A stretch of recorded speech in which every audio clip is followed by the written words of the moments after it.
It's a big moment, guys.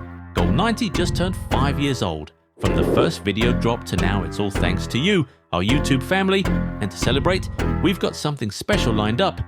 Buy any 2 jerseys and you get 10% off. Go for 3 or more and you're scoring a massive 20% off. Plus, free shipping worldwide. This offer is exclusively for our YouTube fam to say thank you. So, if you've been waiting to rep your club, now's the time. Head on to goal90.shop, link is in the description. Being part of a superstar team that dominates in world football can swing both ways. You're either a key player performing in big matches or a bench warmer who's only there to help with rotation. From getting benched to not even featuring at all, these are the 7 bench warmers who would be starting elsewhere. And first up, it's an almost forgotten Barcelona star, Marc Casado. The 2025-26 season has been sensational for Barcelona, particularly with the midfield combination of Pedri and Frenkie de Jong. But it's got a flip side because with these two, it's almost as if the fan base has forgotten just how good Marc Casado is. He was incredible for the club last season.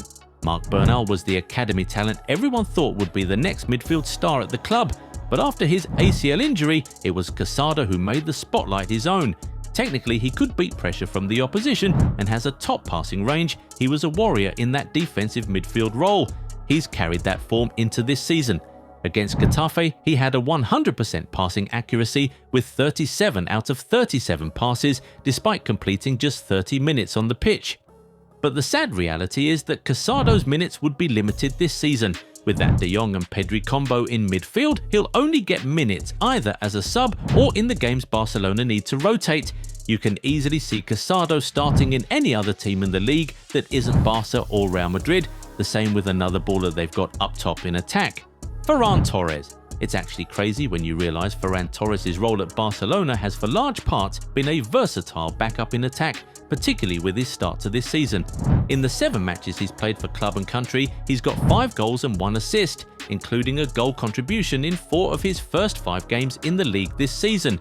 With that kind of form, he's one of the most in-form attackers in Europe, but just like Casado, the truth is, Ferran Torres is only playing now because of the early changes to the team.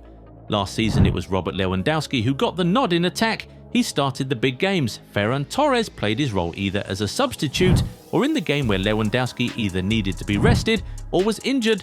Lewandowski is still recovering from a muscle injury that made him miss the start of the season.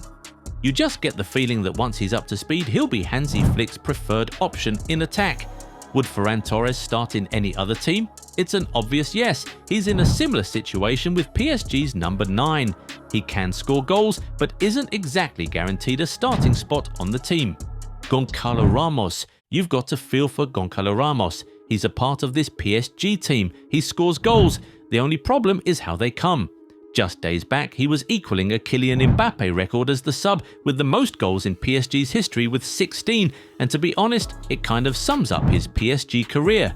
An off-the-bench impact player, a sub. In the 2024-25 season, Luis Enrique decided to tweak his front line. He opted to use 4 dynamic wingers in attack: Ousmane Dembele, Kvicha Kvaratskhelia, Desire Doué, and Bradley Barcola. It worked. PSG were unpredictable and the front 4 could easily interchange positions all game. The downside though was Goncalo Ramos.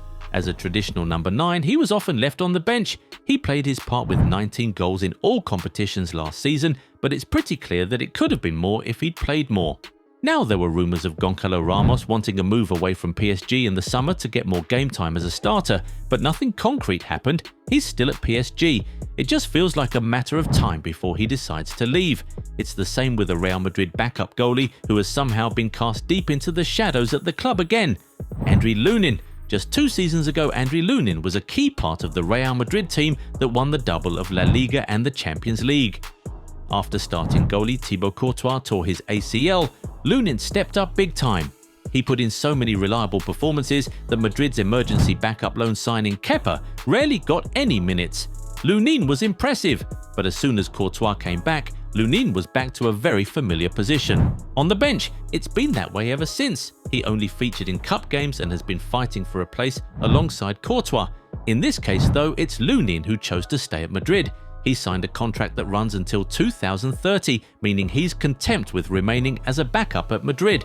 You can easily see Lunin starting in almost any other mid to top tier club in Europe, but I guess he's comfortable where he is. No pressure. The same for a Manchester City winger who's choosing to stay and fight for his place instead. Savinho. This summer was pretty interesting for Savinho. He could have left City. The rumours were particularly strong with Spurs after City got linked to Rodrigo. But it wasn't just the Rodrigo link. The other idea was that Savinho wanted to move to a club where he'd have been guaranteed more playing time, which would only seem fair. On his day, he's an incredible talent, dribbling past fullbacks, bending shots into top corners, a constant threat. But the problem was that at Manchester City, Savinho didn't get enough game time to prove himself. The competition was crazy. Add this to the fact that Pep Guardiola is constantly trying to stay ahead of the competition by rotating his lineup, and more often than not, Savinho has found himself on the bench. This season has been even worse. For the first time in over 4 years, Pep has gone with the same lineup for 3 straight games, indicating that he might have a preferred starting lineup that Savinho isn't part of. With his talent, he starts in most teams in the league. He's at City and is staying to fight for his place. You've got to admire guys like that, guys like Savinho and Liverpool's number 14, Federico Chiesa. From all accounts, it indicated that Federico Chiesa was going to leave Liverpool in the summer. After just 1 season at the club, he struggled for game time under Arne Slot. He didn't leave though, opting to stay and fight for his place, but it's still the same situation with Chiesa. Now, it's not even if he starts. There's no guarantee that Chiesa even makes the matchday squads these days. What's particularly sad about this is that, on his day, Federico Chiesa is a baller. Yes, he hasn't been the same ever since that freak ACL injury in 2022, but at 27 he can still offer so much more to the sport. With the 2026 World Cup around the corner, it just seems like it would be the best option for Chiesa to make the move to get more game time. He dropped a reminder on the opening matchday in the Premier League after scoring Liverpool's much-needed 3rd goal against Bournemouth. Came clutch. Chiesa can still play at this level. If he gets up to speed, he'll start for other teams in the league. Then again, you look at the players in his position and the competition is heavy. It explains a lot. The same way it does for Manchester City's Rodri backup, Nico Gonzalez. It almost feels wicked calling him that, but it's what it is, the truth. After Rodri's injury and his big absence last season, Pep Guardiola decided to get an emergency backup in the position in early January this year, and he turned to Porto's Nico Gonzalez. The problem now, though, is that Rodri is back. With Pep's new system, it requires just one holding midfielder. That's Rodri's role. Doesn't take a genius to understand what that in turn means for Nico Gonzalez. A bench player.